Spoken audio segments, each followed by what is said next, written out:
안녕하세요, 김선민입니다. 오늘도 팀 컬러 목사님의 당신을 위한 사사기를 읽어보도록 하겠습니다. 오늘의 본문은 사사기 8장 1절부터 10장 5절까지의 말씀입니다. 큰 제목으로는 기드온과 아들 아비멜렉, 예배 없는 평화를 추구하다입니다. 그에 대한 작은 제목으로는 당신과 당신의 아들과 당신의 손자가 우리를 다스리소서입니다. 그러면 한번 읽고 나눠보도록 하겠습니다. 앞의 사사들의 경우에 하나님이 그의 백성을 우상과 적의 억압으로부터 구해주신 후에 그 사사의 리더십 하에 누린 평화의 기간에만 기록되어 있습니다. 그런데 기드온의 경우에는 그렇게 간단하지가 않죠. 이스라엘이 전반적 하향 추세에 있습니다. 기드온의 통치 중에서 처음 나타나는 두 가지가 있습니다. 사사 구원자의 통치 후가 아닌 통치 중에 백성의 퇴보가 시작됩니다. 그리고 사사 구원자의 통치에 심각한 결점들이 있습니다. 그래서 사사기 기록자는 기드온의 승리 후의 리더십을 단 한 절로 요약하기보다 거기에 두 장을 할애합니다. 에브라임은 이스라엘의 힘 있는 부족 중 하나였습니다. 기드온은 그들을 불러 미디안에 도망가는 잔당을 처치하라고 합니다. 그러나 에브라임 사람들은 기드온에게 불만이 있었죠. 내가 미디안과 싸우러 갈 때 우리를 부르지 아니하였으니 우리를 이같이 대접함이 어찌 됨이냐. 사실은 그들이 기드온의 명령대로 진격했을 리가 만무합니다. 그들은 경제적, 군사적으로 강한 부족이었고 기드온은 므낫세 지파 중에서도 가장 약한 일족이었습니다. 그들의 비판은 승리의 영광에 동참하지 못했다는 데서 나오는 좌절감의 표출이었습니다.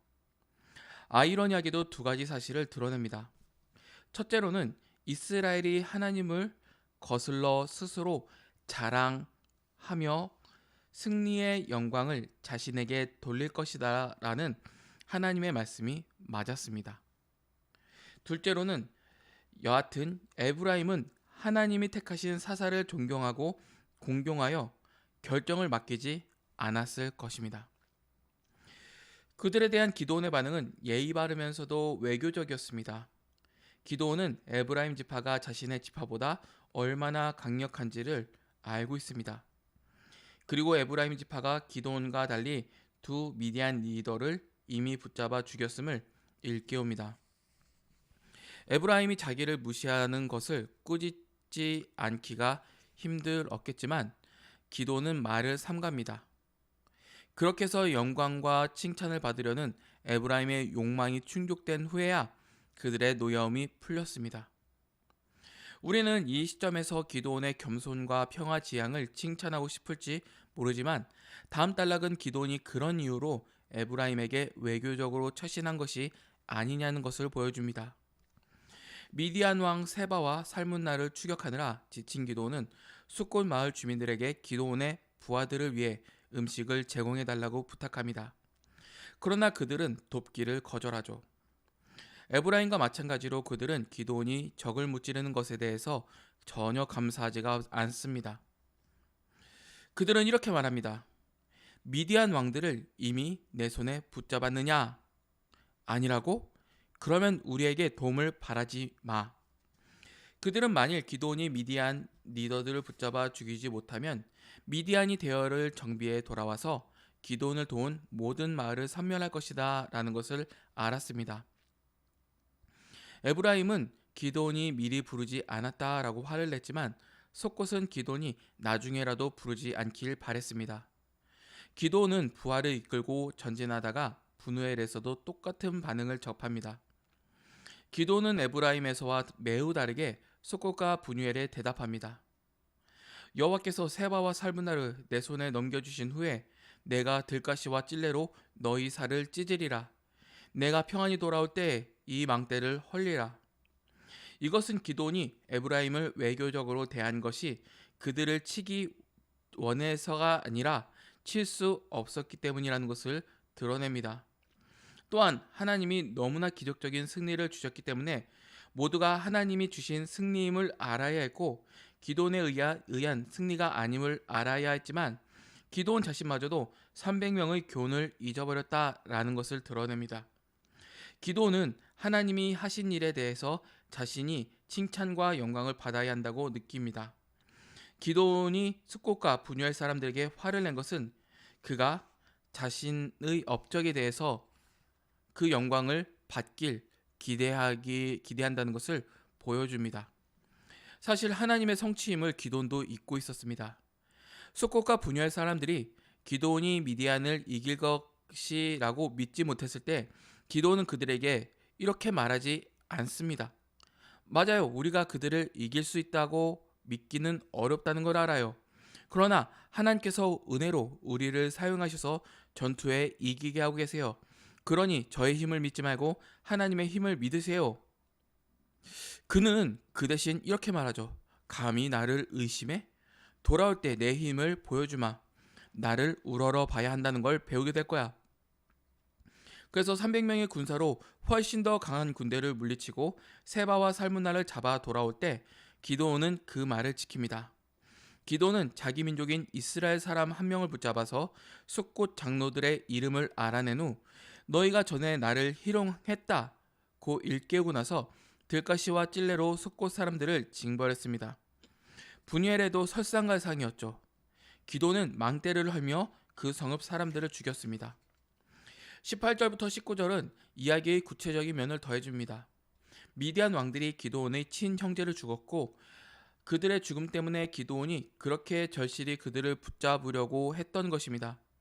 기도온의 단호한 추격은 하나님의 백성의 해방을 완전하게 하려는 갈망보다 개인적 복수를 위한 것이었습니다. 자기 가문의 명예를 위한 것이었습니다. 그래서 기도온은 그의 맏아들 여델에게 이르되 일어나 그들을 죽이라 라고 하였죠. 기도는 그 왕들이 겨우 소년에게 죽임을 당하는 수치를 맛보길 원했습니다. 그러나 결국 기돈이 직접 그들을 처형합니다. 그들의 죽음으로 승리가 완전해집니다. 그러나 그 승리 방식은 기돈의 영도 하에 미래가 진정한 평화 속에 순탄하지 않을 것임을 보여줍니다.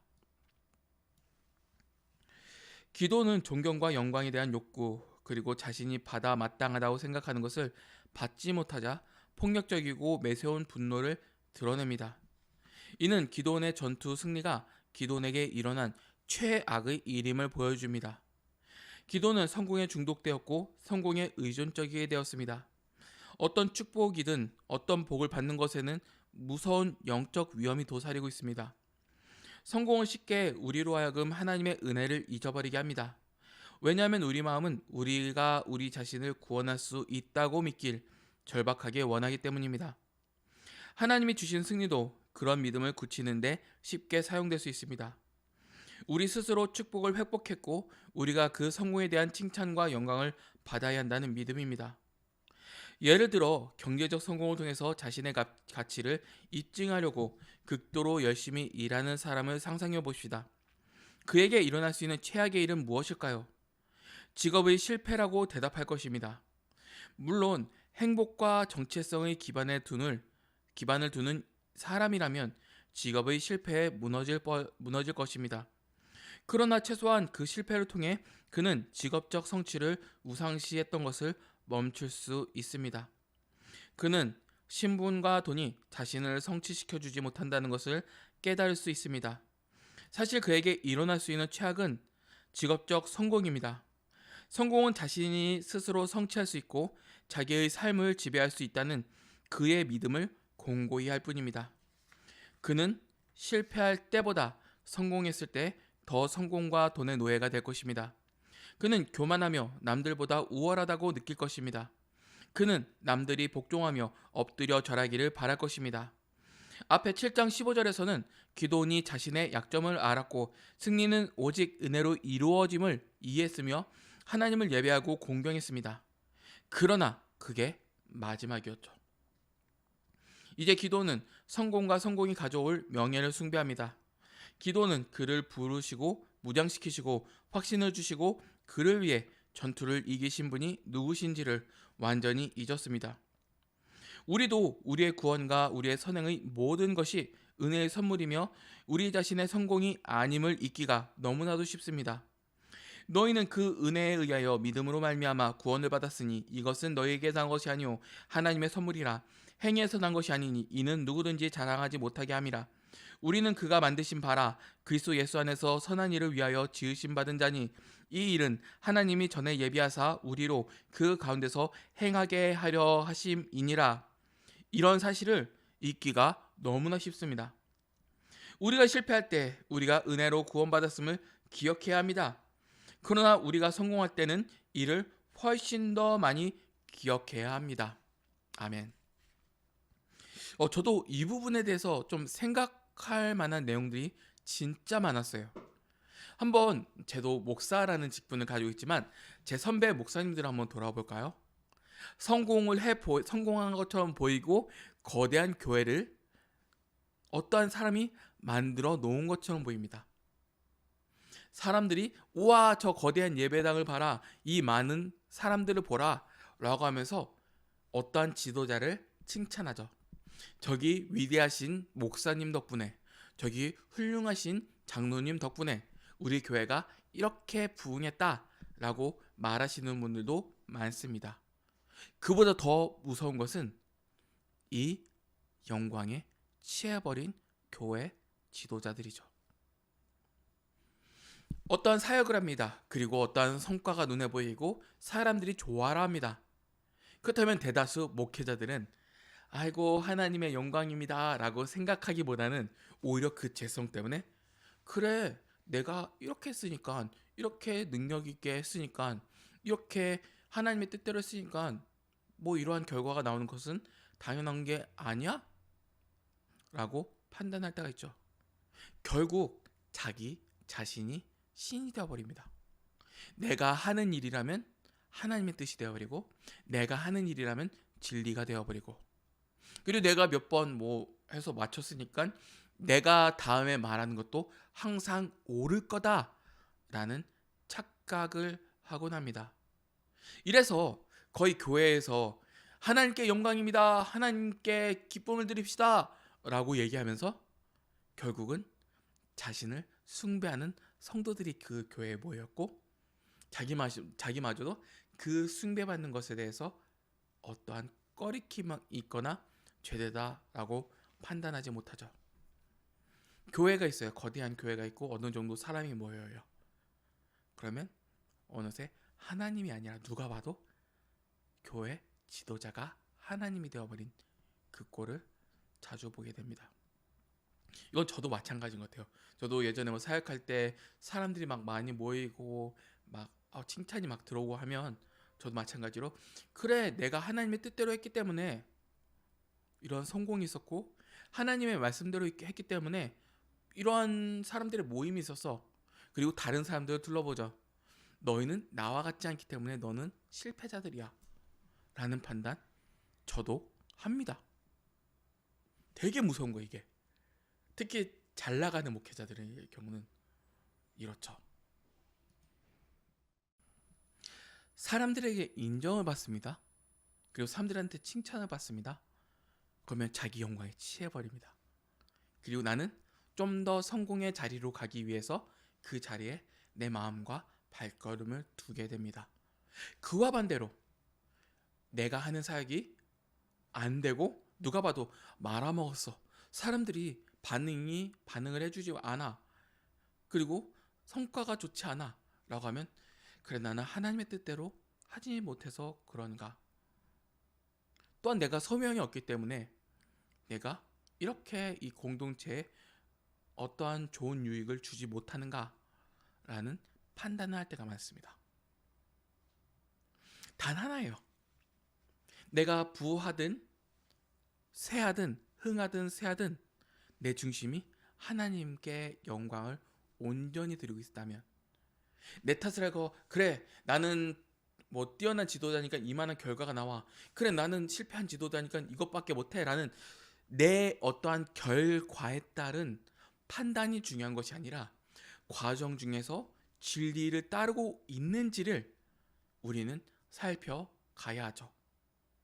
그것이 가장 중요한 핵심입니다. 그것이 참 지도자의 기준이죠. 성공의 유무가 아니에요. 흥하고 쇠하는 유무가 아닙니다. 진리에 바로 선 것이 가장 중요하고 가장 큰 핵심입니다. 그렇다고 제가 얘기했듯이 흥했다라고 해서 내가 옳다라고 하지 마시고, 쇠했다라고 해서 내가 부르심이 없다라고 하지 마시고, 과정 중에 명확하게 진리를 따라가고 있는지를 끊임없이 살펴가시길 바랍니다. 이제 이스라엘이 기드온에게 왕이 되어달라고 합니다. 당신이 우리를 미디안의 손에서 구원하셨으니 당신과 당신의 아들과 당신의 손자가 우리를 다스리소서. 미디안을 이기게 하신 것이 누구인지 기드온이 잊기 시작했듯이 나머지 이스라엘 사람들도 그랬습니다. 기드온, 당신이 미디안을 물리쳤으니 우리의 왕이 되어야 하오 라는 것이 그들의 논리였습니다. 이스라엘은 하나님의 백성을 다스리는 방법을 거절하려고 했습니다. 사사는 하나님께 부르심을 받아 기름 부음을 받아서 당면한 위기를 해결하고 백성을 다시 하나님의 통치 아래로 이끌어가는 사람이었습니다. 그러나 만일 기드온이 예 라고 하면 이스라엘은 인간이 임명한 왕을 갖게 될 것이고 그 통치가 다른 사람에게로 자동적으로 이어져 내려갈 것입니다. 기드온은 백성이 왕을 구하는 저변의 동기를 분별했습니다.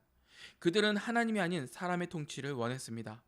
왕이 있으면 하나님의 구원을 바라볼 필요도 없고 하나님이 구원자를 보내주시기를 기다릴 필요가 없다. 왕에 대한 갈망은 사실 자기 자신이 스스로 구원하려는 자기 구원의 한 방편일 뿐이었습니다. 기드온은 그들의 요청을 거절했습니다. 내가 너희를 다스리지 아니하겠고 여호와께서 너희를 다스리시리라. 그들은 인간 왕을 세워서 순종할 필요가 없습니다. 그들은 이미 계신 왕이신 하나님께 순종해야 했습니다.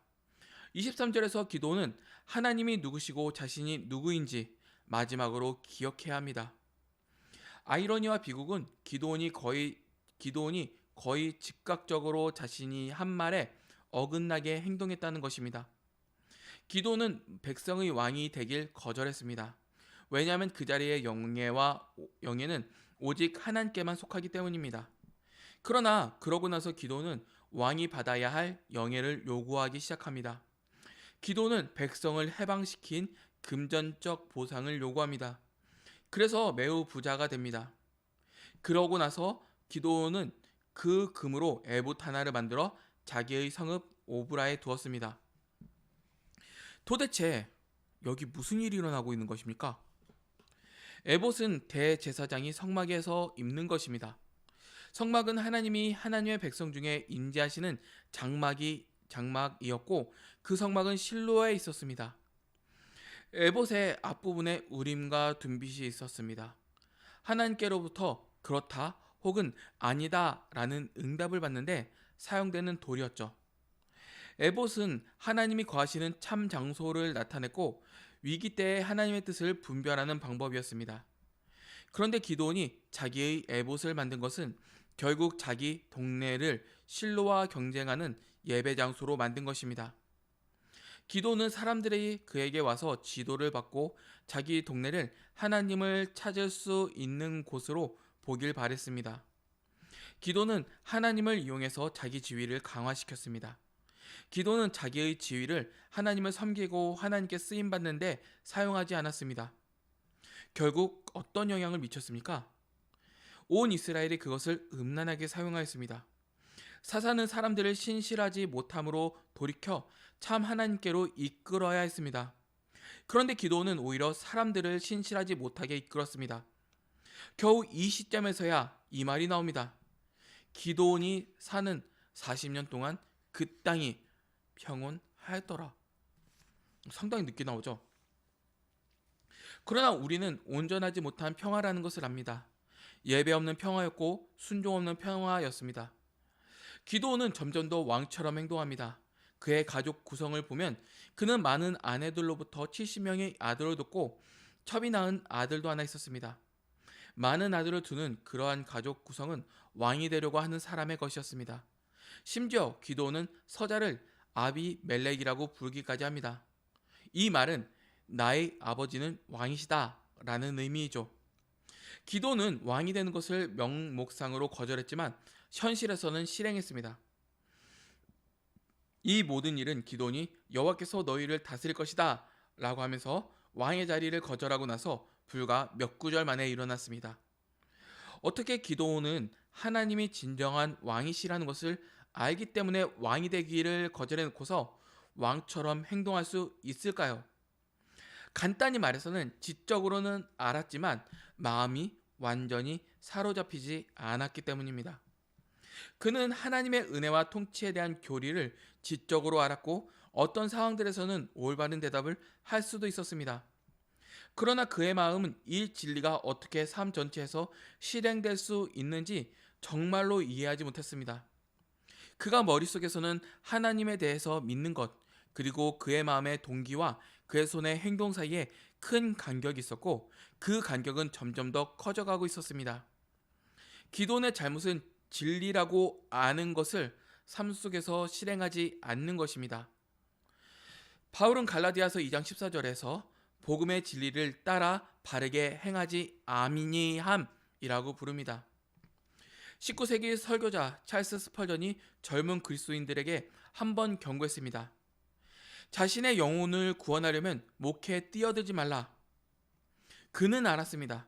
우리는 교회 리더십의 자리를 이용해 하나님을 섬기고 공경하는 것이 아니라 우리 자신의 영향력과 영예를 얻으려고 하기가 쉽습니다.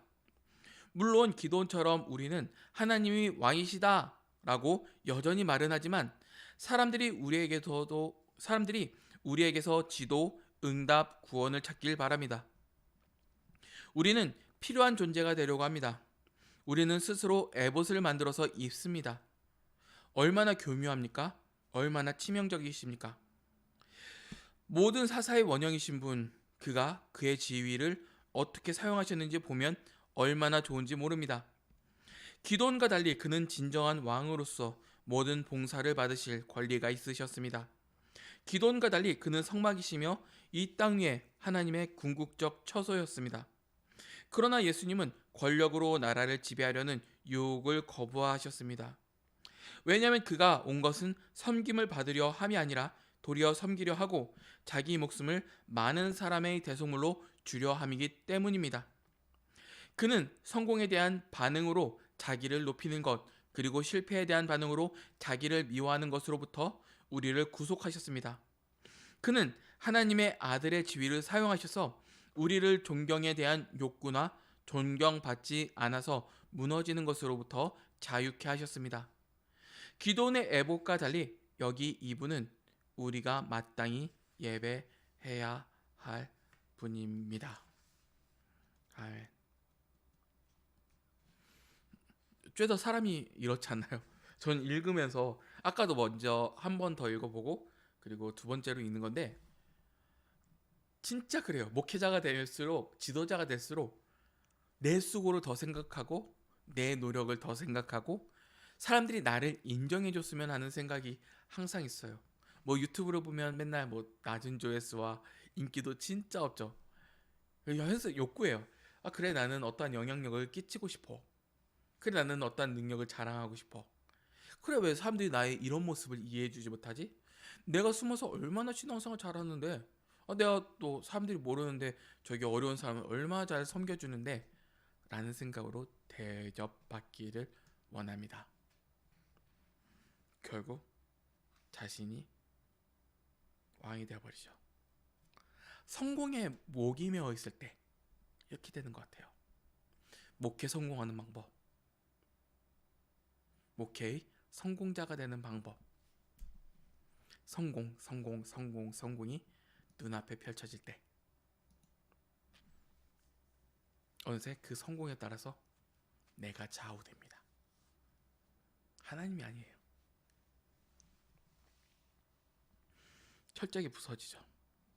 기도원을 지금까지 6장부터 지금 본문까지 읽어보면 하나의 큰 특징이 있어요. 그 특징은 진리에 대해서 몰라요. 하나님께서 계시를 하셨어요. 그 앞에서 직접 나타나셨고 기적을 보이셨어요. 우리의 신앙도 마찬가지죠. 어떤 능력이 있고 어떤 기적이 눈앞에 펼쳐지면 믿겠다. 하나님을 제대로 따르겠다. 난 뭐 하나님의 말씀대로 살아가겠다. 라고 하시는 분들이 있어요. 그리고 그것이 실행되면 참 신자가 될 것이라고 판단하는 분도 계시죠. 그렇죠. 기도는 직접적으로 경험했잖아요. 근데 결국 어떻게 돼요? 자신뿐만 아니라 아들과 그 자손까지도 싹 다 잃죠.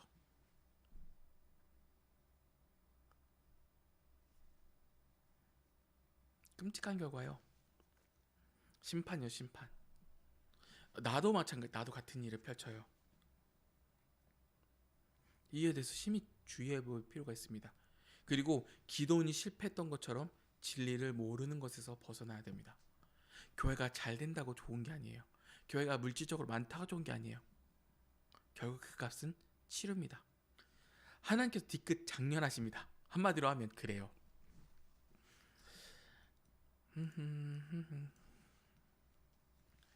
지금까지는 익숙한 사건들이 순서대로 이어졌습니다.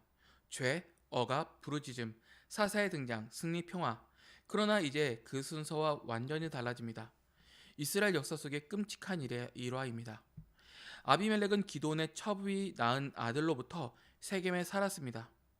그것은 그가 출생 시부터 가정에서 소외된 자였다라는 것을 의미합니다. 기드온의 다른 아들 70명과 달리 그는 서자였습니다. 그는 상속받을 입지가 없었습니다. 이 이야기 속에서 드러나는 것이 있습니다. 그는 삶에서 수중에 넣을 수 있는 모든 것을 자신을 위해 수중에 넣고 가질 수만 있다면 뭐든 가지려는 의지가 확고했습니다. 대부분의 활동이 이루어진 장소도 중요합니다. 게티스버그와 몽고베리가 미국인들에게 역사적 국가적으로 의미심장한 장소인 것처럼 세겜은 이스라엘에게 엄청난 중요성을 갖는 장소였습니다.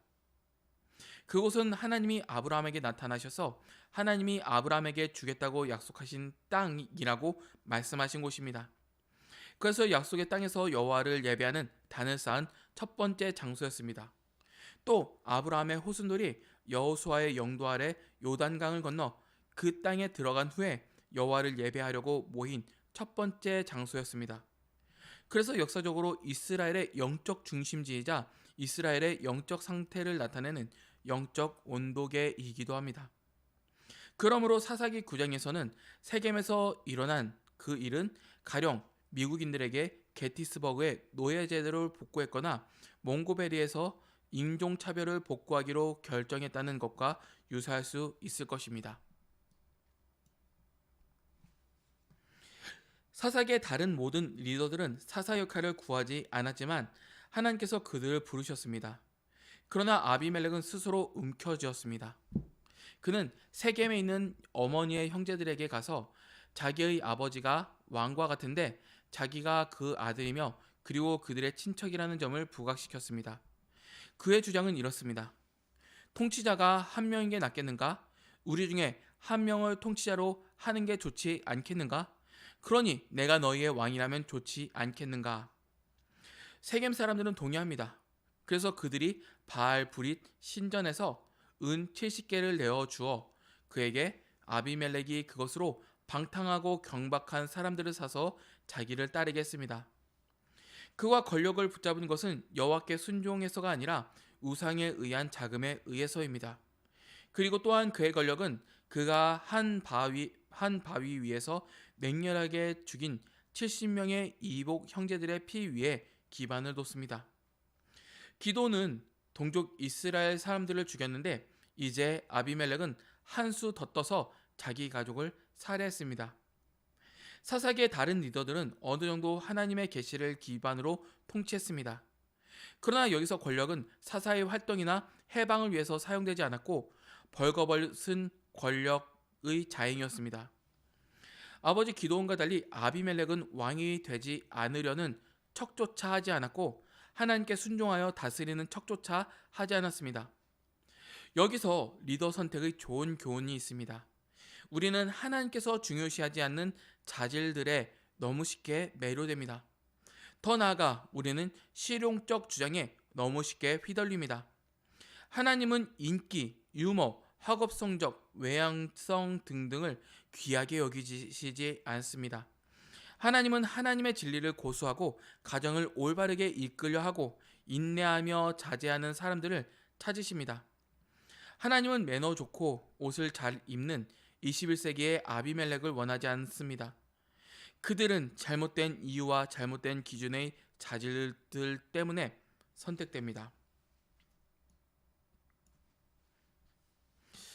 단 한 명, 이복 형제 요담이 살았고 피신했습니다. 아비멜렉은 나의 아버지는 왕이다 이것을 의미한 반면에 요담이라는 이름은 야훼는 주 여호와는 완전하고 흠이 없으시다 라는 것을 의미했습니다. 요담이 세겜 사람들을 불러서 말합니다. 여기서 인간 자신을 의지하려는 힘과 여호와를 의지하고 예배하려는 것, 즉 아비멜렉과 요담에 관해 사람들의 마음과 생각이 호소합니다. 요담이 사사기 9장 8절부터 14절에서 하는 이야기는 아비멜렉을 왕으로 선택한 것이 얼마나 황당무계한 일인지를 보여줍니다. 감람나무, 무화과나무, 포도나무는 귀했고 이스라엘 농업 경제의 주산물을 생산했습니다. 그러나 그들은 왕이 되기를 사양했습니다. 이에 모든 나무가 가시나무에게 가서 너는 와서 우리 위에 왕이 되라고 했습니다. 가시나무는 전혀 가치 있는 식물이 아니었습니다. 키가 작고 잎이 엉성해서 열기를 막아줄 그늘도 만들지 못했습니다. 불이 잘 붙어서 주변 나무들에 번지면 귀중한 나무들을 파괴했습니다.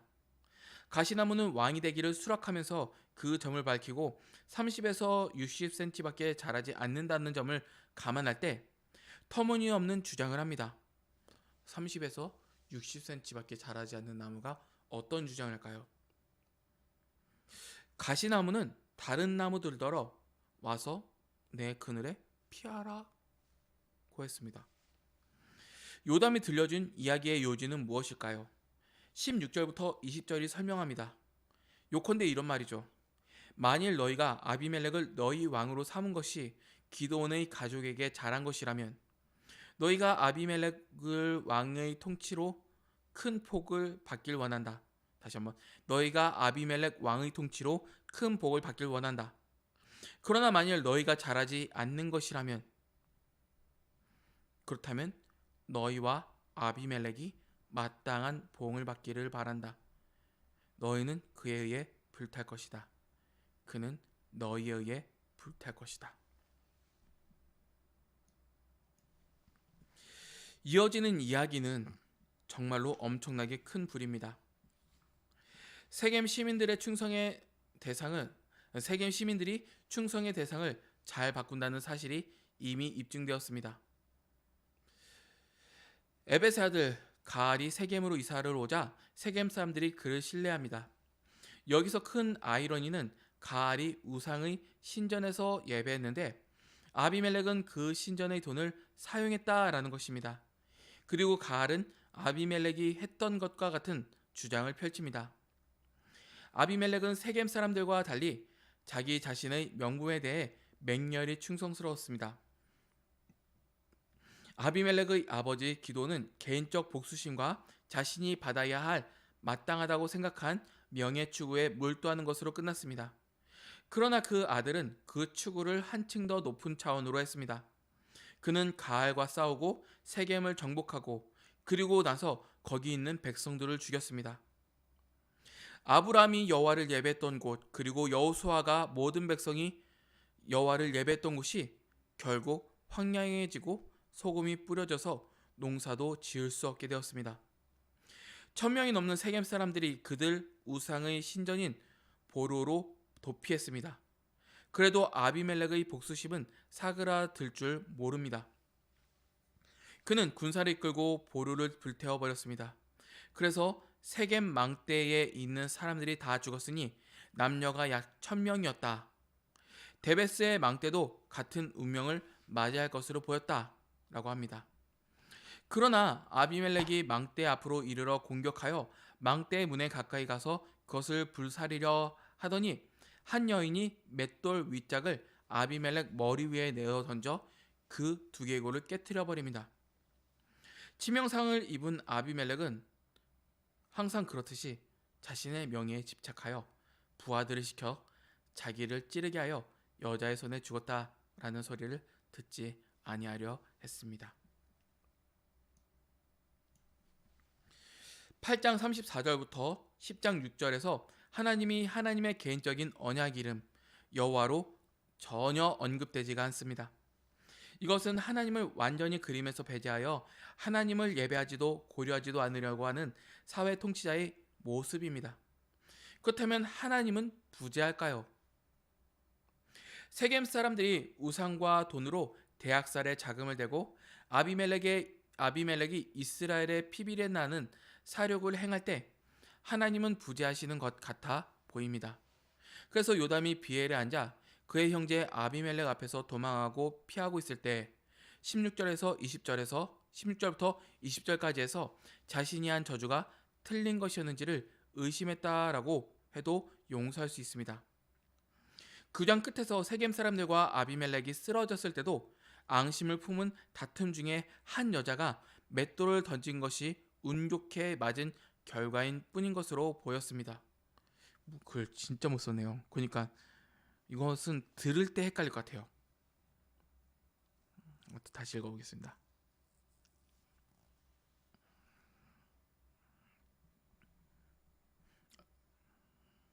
세겜 사람들이 아비멜렉이 쓰러졌을 때도 앙심을 품은 그 다툼 중에 한 여자가 맷돌을 던진 것이 운 좋게 맞은 결과인 것으로 보였습니다.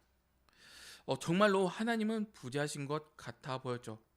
그러나 23절과 24절, 56절과 57절에서는 그 사사기의 저자는 인간사의 커튼을 걷고 하나님이 하고 계시는 일의 일면을 잠시 보여줍니다.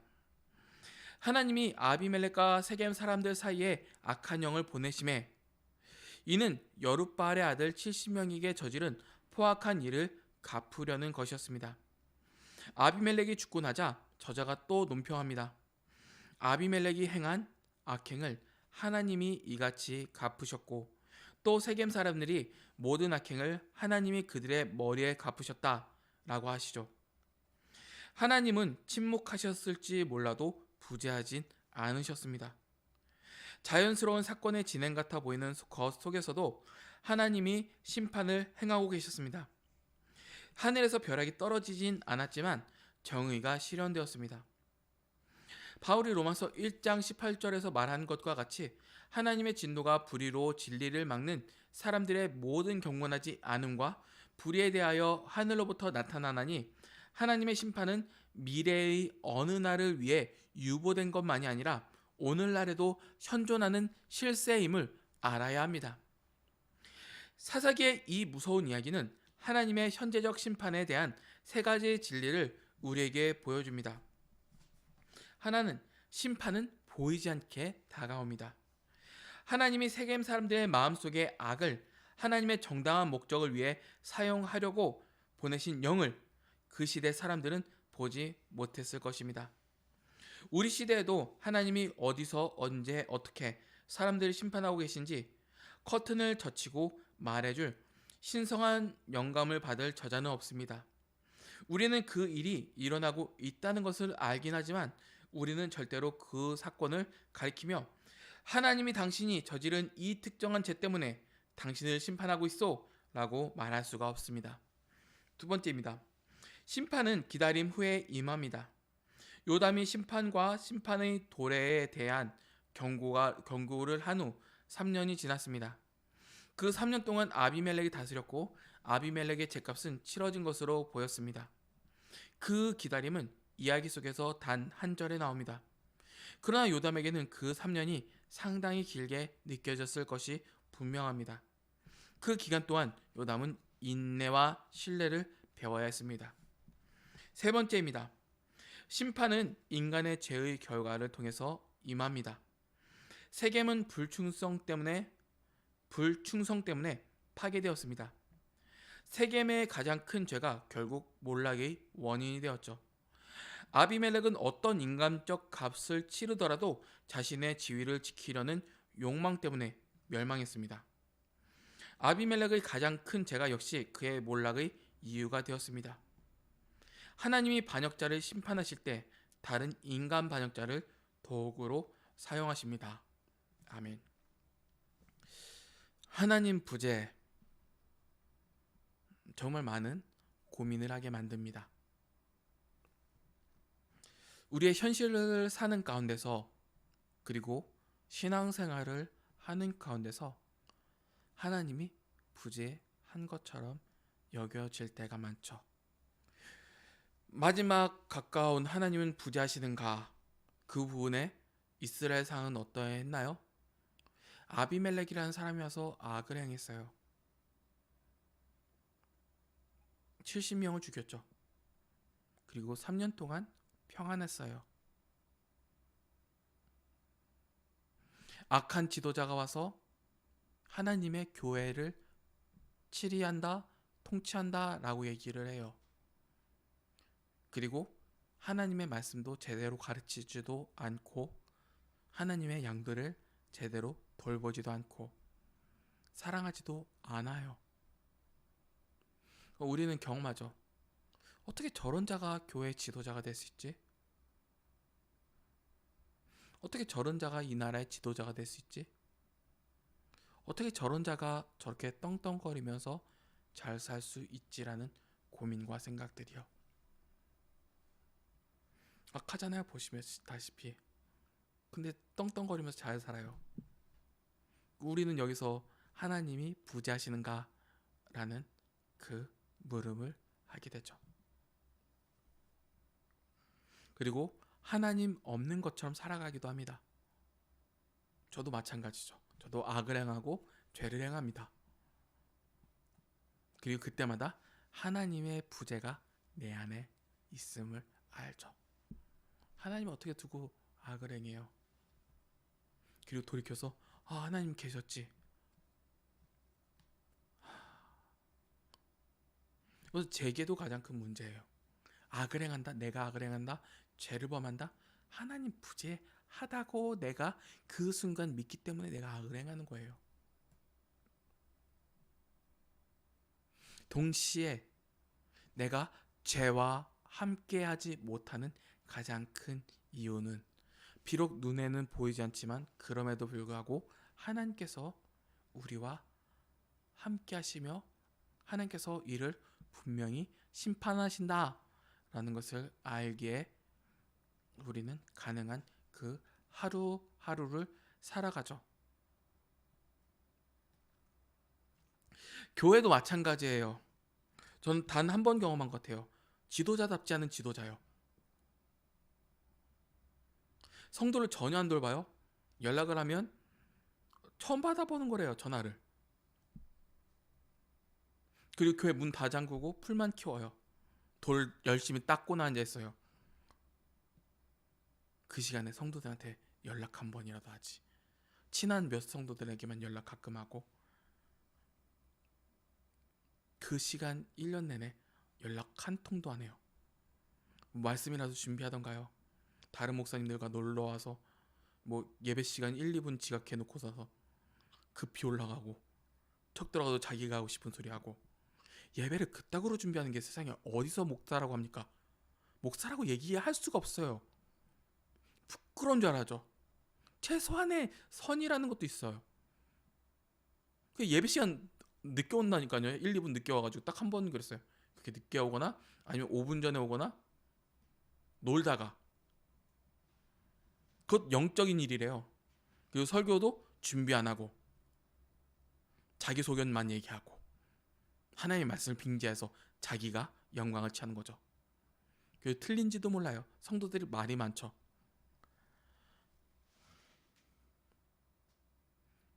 교회 출근도 잘 안 해요. 새벽 기도만 잠깐 왔다가 아예 안 와요. 돌아보면 어디 놀러 다니고 있어요. 영적 사역이라고 하면서 다른 목사님 만나고.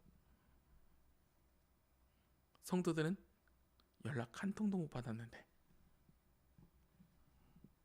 처음 받아봤어요. 그리고 자기의 수고만 기억해요. 그때 우리는 묻죠. 어떻게 저런 자가 교회 지도자로 세워졌지? 그리고 하나님께서 살아계시는가? 그런 질문들이요. 하나님이 부재한 것 같아요. 악을 행해요. 목회자가 설교 준비하지 않는 것, 목회자가 성도를 돌보지 않는 것은 악이에요. 교회 돌 닦고 앉아있고 진리를 제대로 가르치지 않는 것은 악이에요. 죄예요. 그런데 떵떵거리면서 그 자리에서 왔다 갔다 하고 사람이 척척 타가요. 부끄러운 줄도 모르면서요. 그러면 사람들한테 말을 하죠. 나는 이렇고 옳고 저렇고. 말을 잘한 줄 알아요. 말도 못해요. 원래 그냥 대화하기 싫어가지고 그냥 옳습니다 옳습니다 하는 그 반응을 몰라요. 저는 엄청 기도했어요. 그런 분을 보면 제발 깨닫게 해주셔서 진리로 돌이키게 해주세요. 그대로 있으면 그 사람 죽어요. 목회자가 될 사람이 아니라 회개하고 예수 그리스도를 믿어야 될 사람이에요. 죽어요. 그러니까 진리를 알면 저 사람 생명 구해달라고 간구해야죠. 너 목사 아니야, 목회자 아니야, 그 자리에서 오지마, 너 심판당해 라는 것을 가르쳐줘야죠. 저는 믿어요. 그분 분명히 심판받아요. 하나님께서 살아계시잖아요. 어떻게 하든 심판받아요. 뭐 깨닫든지 깨닫지 못하든지 그것은 자신의 값이겠죠. 저는 간절히 기도합니다. 돌이켜서 예수 그리스도 믿으세요.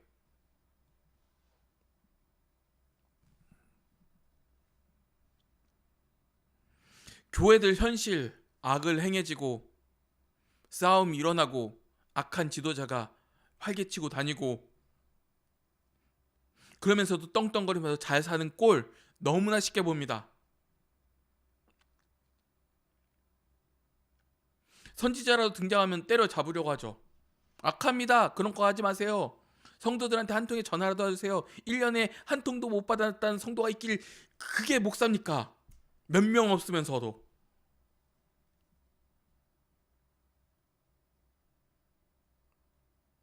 죽여요, 그런 얘기하면. 정신병자 취급해요. 이 새끼 저 새끼 하면서. 그런 지도자가 있어요. 그런 지도자가 활개칠 때 하나님 계십니까? 묻게 되죠. 심판이 더디 오는 것 같이 보여요. 아니요, 하나님께서 분명히 심판하십니다. 그리고 저로도 이 심판이 두려워서라도 하나님 앞에 바르게 살아야죠. 악인에게는 정직할 필요가 없어요. 솔직히 얘기하면 악인에게 정직하면 악을 행해요. 저는 저 자에게는 정직하지 말아야지. 왜냐면 결과는 악이니까요. 저도 죽을 뻔했어요. 생사람이. 그리고 다른 사람도 죽일 뻔했어요. 죄값은 사망이에요. 제가 거기서 처절하게 깨달았어요. 저자는 잘못하다가 사람을 죽일 사람이다. 그 값 분명히 받습니다. 이어 나아가도록 하겠습니다. 마지막 파트입니다. 아비멜렉의 통치하에서 이스라엘은 이전보다 더 깊이 범죄했습니다. 그러나 아비멜렉의 뒤를 이어서 더 임할 하나님의 은혜가 있었습니다. 둘라가 일어나서 이스라엘을 구원했습니다. 그는 이스라엘의 사사가 된 지 23년 만에 죽었습니다. 최고의 사사 중 한 명인 드보라에 대해서 사용된 표현과 같습니다. 드보라와 같은 식으로 이스라엘을 구원하고 이끌 사람을 하나님께서 일으키셨습니다. 그 다음에는 야일의 영도하에서 이스라엘은 또 22년 동안 평화를 누립니다. 순전히 하나님의 은혜였습니다. 백성은 하나님을 완전히 버렸습니다. 그들은 하나님이 택하신 것이 아니라 스스로 나선 사람들을 택했습니다. 하나님의 거룩한 위임으로 추천받은 자가 아니라 자기 힘으로 나선 사람에 의해 인도받는 것을 택했습니다. 이스라엘은 깊이 타락했고 회개하며 부르짖지 않았지만 하나님이 그들에게 둘라와 야일을 보내셔서 그들이 구하지도 않은 사사가 구원자가 되게 하셨습니다. 그러나 사이클 패턴을 따르지 않는 앞의 사사 3가과 달리 여기서는 적의 이름이 언급되지 않습니다. 둘라는 이스라엘을 누구로부터 구하려고 일어났습니까? 바로 9장에 답이 있습니다. 둘라는 이스라엘을 이스라엘 자신으로부터 구했습니다. 궁극적으로 하나님의 백성은 우리를 우리 자신으로부터 구해줄 리더가 필요합니다. 우리 마음의 실패와 야심으로부터, 우리 중에 분열과 반목으로부터 우리를 구해줄 리더가 필요합니다. 이는 교회 최대 문제는 교회라는 것을 우리에게 일깨워 줍니다. 교회가 만일 경건하고 겸손한 리더십 하에서 복음 중심으로 연합하고 평화, 정의, 사랑을 누리고 추구하는 것을 나누는 것을 우리가 본다면 우리는 기드온이나 아비멜렉과 달리 하나님께 감사를 드려야 합니다. 하나님이 그의 은혜로 우리에게 성령을 주셔서 우리의 마음을 변화시키고 우리의 관계를 회복시키십니다. 아멘. 오늘의 파트는 다 나눴습니다. 마지막까지도 좀 마음이 좀 울리네요. 교회의 최대 문제는 교회입니다. 그리고 기드온과 같이 아비멜렉과 같이 하나님께 감사 드리기가 너무나도 힘들죠. 저도 혼자 살면서 죄와 싸우는 게 되게 버거워요. 그래서 자주 좀 나에게 거룩하게 살 수 있는 가시를 달라고 간구하기도 합니다. 성공과 실패가 답이 아니에요. 나와 우리 교회가 하나님 앞에 거룩한가가 답이에요. 크고 많은 것이 답이 아니에요. 하나님 앞에 교회가 거룩한가가 답이에요. 교회가 어떤 문제가 외적 문제로 교회가 무너진다는 것이 답이 아니에요. 교회는 교회의 최대의 적은 교회 그 자신입니다. 그리고 이와 같은 오늘의 둘라와 야일 같은 은혜를 우리에게도 주시길 바라요. 저는 그 악한 지도자가 있는 곳이 그분이 회개하길 간절히 바라고, 예수 믿기를 간절히 바라고, 아니면 지도자가 바뀌었으면 좋겠어요. 너무나 괴로워요.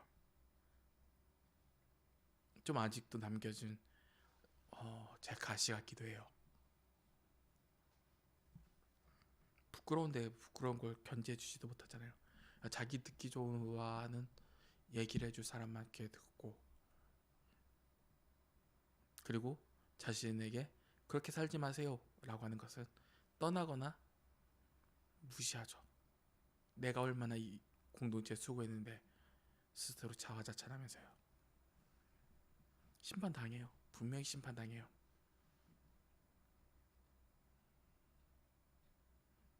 그래서 괴롭죠. 악인일지라도 괴로워요. 좀 좋은 것이라면 제발 진리 회개하고 예수 믿고 좀 진리의 바로 선 리더가 다시금 세워줘서 그 교회의 성도들의 아픔을 어루만져 주었으면 좋겠다라는 생각을 해요.